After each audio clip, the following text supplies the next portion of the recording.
Wait, that's not how it happened in the books. Welcome to WatchMojo.com, and today we're counting down our picks for the top 10 most notable differences between the Game of Thrones TV series and books. 2 knights off to rescue a princess. Sounds like a good song to me. Sounds like all the rest. For this list, we'll be pointing out the most notable deviations in terms of plot between George R.R. Martin's A Song of Ice and Fire novels and the HBO series Game of Thrones. Kill me. Kill me! However, we won't be including anything that could and likely will happen later in the series, because Tyrion meeting Daenerys is as inevitable on the page as it was on the screen. Have you decided yet whether you're going to have me killed? It's probably my safest option.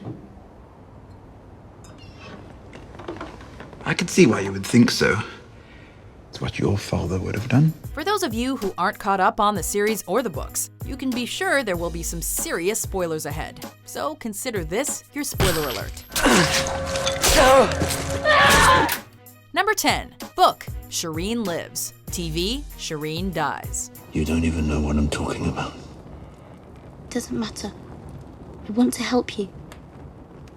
Is there any way I can help? One of Game of Thrones' most disturbing scenes, at least so far, came in Season 5, when Stannis Baratheon sacrifices his young daughter Shireen to the Lord of Light. Please, Father, please! Please, no!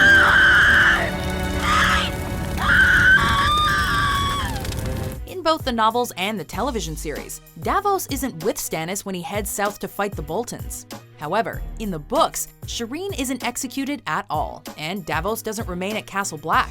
Instead, he sails south to help bring more lords and ships to Stannis' cause. I'll be gone for a few days, Princess. I want to hear all about the Dance of Dragons when I'm back.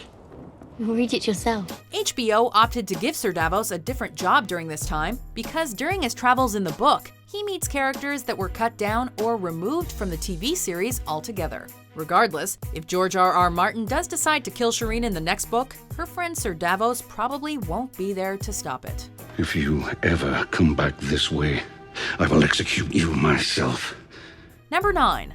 Book, Shae uses Tyrion. TV, Shae loves Tyrion. If you let yourself believe that a foreign girl with no name could spend her life with the son of Tywin Lannister... I have a name. You have one name. One of the few genuine relationships in the TV series is between Tyrion and his prostitute Shae. In the show, Shae really does care for Tyrion, and even feels jealous when he marries Sansa Stark. Do you love her? Love her? I barely know her. She's a child. She despises me. In the book, however, she has no such feelings. And it's fairly obvious to everyone, except Tyrion that is, that Shae is only with him for his wealth and power. Even so, the end of their relationship plays out the same way in either medium. Shae betrays Tyrion by claiming in court that he murdered Joffrey, condemning our favorite Lannister to death. This man stands accused of murdering King Joffrey. What do you know of this?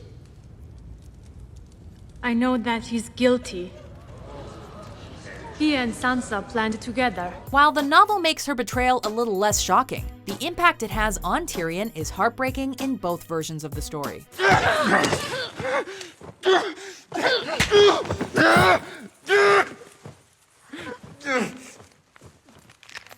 Number 8. Book, Mance Rayder escapes execution. TV, Mance Rayder dies. How will they do it? Beheading? Hanging? They'll burn you alive. The wildling king, Mance Rayder, appears to die in similar fashion in both the novels and the series. Except, in the books, his execution is later revealed to be a farce. In the Season 5 premiere, he's about to be burned at the stake by Stannis, until Jon Snow kills him with a bow and arrow to save him from a more painful death. In the books, however, King Stannis and the Red Priestess Melisandre fake Mance's death, and a wildling named Rattleshirt is burned instead. Rayder is then sent south to Winterfell to rescue what is presumed to be Arya Stark, leading to Theon Greyjoy's return to sanity.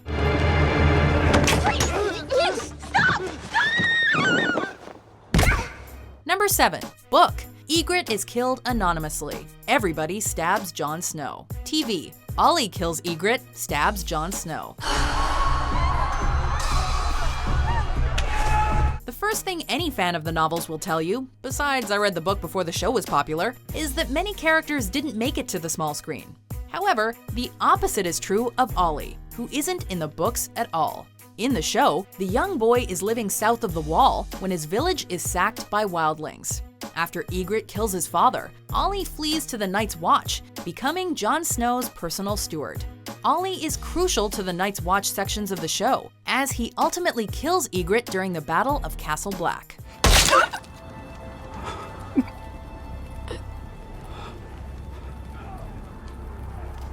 Even worse, once Jon Snow forms an alliance with the wildlings, Ollie becomes one of the show's most hated characters when he betrays Jon and helps his conspirators murder everyone's favorite pouty-faced Lord Commander.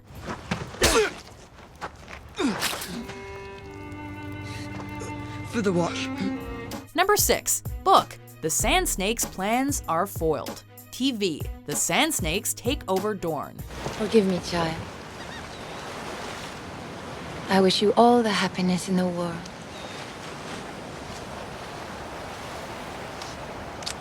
In the novels, Dorne plays a much larger role in the overall story and history of the Seven Kingdoms than it does on TV. Unfortunately, this makes the Sand Snake's story feel tacked on.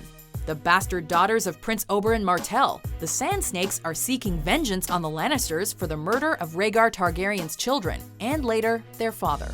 In the novels, they attempt an easily averted coup to overthrow their uncle Prince Doran, leading to the wounding but not death of Princess Myrcella. In the show, the outcome is completely different. The Sand Snakes easily murder Myrcella, their own uncle, and their cousin Prince Trystane, and seemingly take over Dorne. For the record, we really love Game of Thrones, but like, what the what, guys? Your son is weak, just like you. And weak men will never rule Dorne again. Number 5. Book. Robb Stark marries Jeyne. Jeyne lives. TV. Robb Stark marries Talisa. Talisa dies. Love. That's what the Starks of Winterfell call it, eh? Very honorable. I call it a pretty face. Ironically, one of the characters at the center of one of the TV series' most memorable moments, the Red Wedding, is completely different in the novels. That boy lost his foot on your orders. They killed my father. That boy did? The family he fights for. In the books, Robb Stark falls in love with and marries Jeyne Westerling, the daughter of one of the Lannisters' bannermen. On TV, she's replaced by a much more humble woman named Talisa Maegyr, who is selflessly acting as a field medic and patching up anyone who needs her help. The boy was lucky you were here. He was unlucky that you were.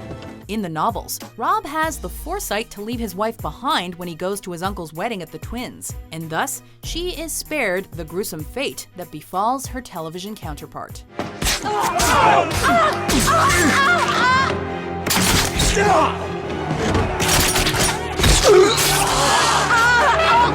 Number 4. Book. Sir Barristan Selmy does not die. TV. Sir Barristan Selmy dies. Barristan the Bold is Daenerys Targaryen's loyal bodyguard, sworn to keep her safe and to give her honest counsel. Will you be joining us, Sir Barristan? I think I can protect you from Hisdar Zolorak. I think I can protect me from Hisdar Zolorak. Go, Sir Barristan. Sing a song for me. Your Grace. Midway through Season 5, however, Selmy is killed off during an ambush by the Sons of the Harpy. This scene did not occur in the books, where Barristan is still very much alive. While Dany's off playing with her dragon, Selmy works to keep Meereen under control, a role occupied by Tyrion in the television series. If a dragon does not want to eat, how do you force him to eat? Dragons do not do well in captivity. How do you know this? That's what I do. I drink, and I know things. In fact, there were many other changes to these events when they moved from page to screen, with Daenerys' husband surviving, for example. But Selmy's death is really what leaves fans of the novels a little bitter about the whole situation. Number 3. Book. Lady Stoneheart is a zombified killing machine. TV. Lady Stoneheart is nowhere to be found. Lord Warley, enough! Let it end! Please. He is my son. My first son. Let him go, and I swear we will forget this. Perhaps the most notable character missing from the TV show is Lady Stoneheart. Lady Stoneheart is a zombified Catelyn Stark, resurrected by Lord Beric Dondarrion using the same power that keeps bringing him back to life. Burn in hell! He will. But not today. She spends the fourth book, A Feast for Crows, getting her vengeance on, murdering anyone even slightly connected to the Red Wedding.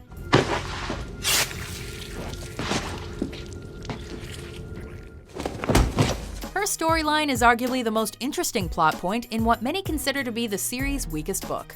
That's why fans of the novels were sorely disappointed when the 5th season rolled around and Lady Stoneheart was absent. With so many other characters on the show coming back from the dead, there's still hope that Lady Stoneheart will rise. Hanging. All over in an instant. Where's the punishment in that? They die. They all bloody die. Except this one here. Number 2. Book. Reek is Ramsay's servant. TV. Reek is a nickname Ramsay gives Theon. Please, mercy, mercy! This is mercy. I'm not killing you. Just making a few alterations. Ever wonder why Ramsay decided to call Theon Reek after he tortured and imprisoned him? In the second book, A Clash of Kings, Reek was Ramsay's servant, who received his name due to his terrible body odor. Reek? I told you to watch. We never meet the original Reek, but we learn that he was very loyal to Ramsay and shared his master's love of rape and torture. You little bastard. When Stark soldiers go after Ramsay for murder, Ramsay trades places with Reek, pretending to be the servant while Reek is executed in his stead. Eventually, the two versions of the story come together when Theon becomes the new Reek, but we would have really liked to see Ramsay introduced properly and accurately. Next time you think about naked girls, will you feel an itch? Before we unveil our number 1 pick, here are some honorable mentions. Jamie, not him, please.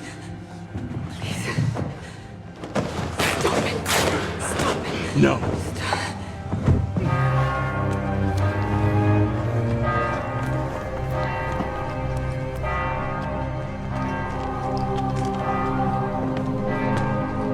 I shall take no wife, hold no lands, father no children.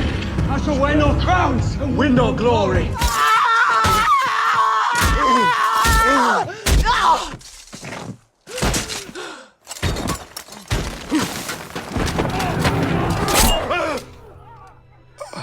Number 1. Book. Ramsay Bolton marries, rapes Jeyne Poole. TV. Ramsay Bolton marries, rapes Sansa. Ramsay of House Bolton. Heir to the Dreadfort and Winterfell. Who gives her? Theon of House Greyjoy. Game of Thrones never shies away from disturbing content, but perhaps no moment sparked as much controversy as when Sansa is raped by her new husband, Ramsay Bolton, in Season 5.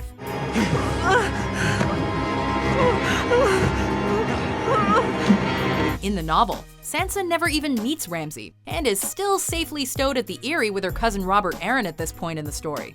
In this alternate storyline, Ramsay marries Jeyne Poole, an old friend of Sansa's who's being passed off as Sansa's sister, Arya Stark.